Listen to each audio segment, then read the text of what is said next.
So here we are with my second video to go over our Predator 212 swapped Mini Z. I'm going to go a little more in depth on this one, and also the engine is not running, so we'll give it a shout on doing this again. So this is a Predator 212 into the Mini Z. You can buy them at Harbor Freight. Currently they're on sale, or I think may have just gone out of sale.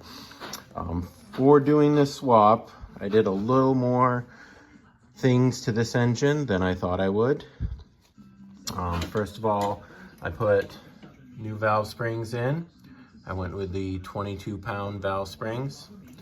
I did I don't know if you can see it or not, but I did a governor delete, so took the engine apart to do that. I also ended up adding electric start. I guess I kind of wanted to spoil the kids. I know when I was a kid, we had to suffer through the pull start. I'm not quite done hooking it up. I also did a parallel charging circuit, so I had to get a voltage rectifier. I will try to put the links of everything that I used for this in the comments. I used a throttle plate, Amazon, for the throttle assembly. I had to put a new throttle cable on because the old one was not long enough. I'm still currently waiting for my tether switch to come. I haven't hooked that up yet. To put the engine in, see if we can get a better look. I notched out the bulkhead a little bit just to be able to bring the engine up and down. I notched out for the electric start a little bit in there. I also had in doing so, then I had to notch the guard for the brake cable. I also had to notch the guard for the engine right here. I had to drill out the holes for the exhaust, so the exhaust is the factory one. I don't love how the brake band is. It'll be okay for now. I might try and search for a little solution for that.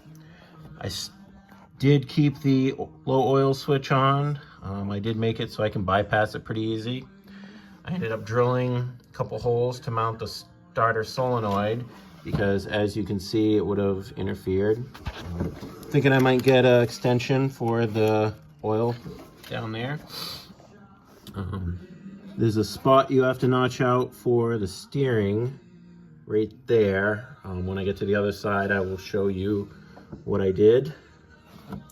Here's the throttle plate, and did a little hot glue to hold the throttle bar on. I haven't quite gotten an intake on this yet. I did hook up a little tachometer on it. So the throttle, I had to use the Amazon throttle cable. I did have to do a little squishing of that together to make it work. You do have to put a spacer in here as well. So a couple people that I read online had some trouble getting the U-bolt back on. I kind of cheated, and I drilled a couple holes here so that you can get a universal in up onto the bottom of that.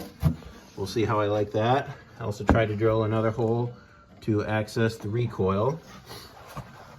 I did end up putting a jet kit in, and currently I just have this adapter on it, which I will probably end up building a intake manifold later, which I will cover. Over here I did have to swap out the fan shroud for an electric start one. You do have to bend in a little tab down there. I put in a fuel filter, wasn't on the machine before. I added an extra spring because I didn't love how it returned. Here's another view of the voltage rectifier right there. And then up here, I drilled a little hole, couple holes for the tachometer, and then ran it down through. I drilled some more holes to attach the wiring down here.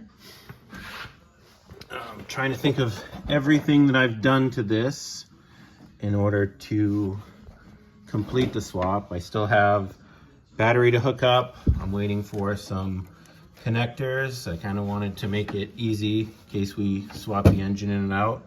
I have 3 little ones, so it should be able to get some use out of it.